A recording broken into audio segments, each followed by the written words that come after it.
Ngayon mga Kadonatics, since nagustuhan niyo yung compilation ko sa lahat ng mga buwayang pumirma sa impeachment case ni Inday Sara Duterte sa Mindanao, gumawa na naman tayo ng bago.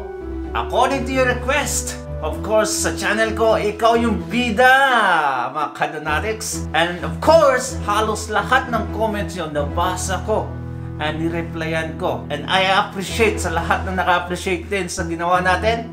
And now we have another batch. But may na-miss ako na siguro 2 o 3 congressmen sa Mindanao na hindi ko nasali. You can find those names in the last part of this video. Extension yun sa Mindanao. Anyway, before nyo panoorin yung video, let's talk a bit. May mga alegasyon na 150 million yung bayad bawat congressman na pumirma. Can you imagine? You are trying to impeach someone who's trying to do the job over 125 million which did not have any issue in COA. It doesn't make sense, right?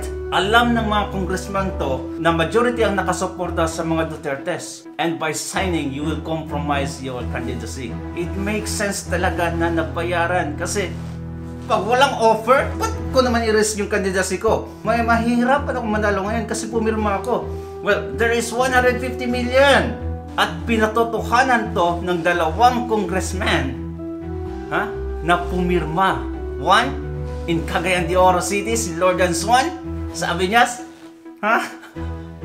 Pag bumoto ka ng yes over impeachment, may additional ayuda ka galing sa speaker.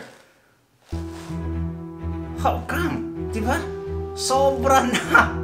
Kaya, this another batch. Please remember their names again.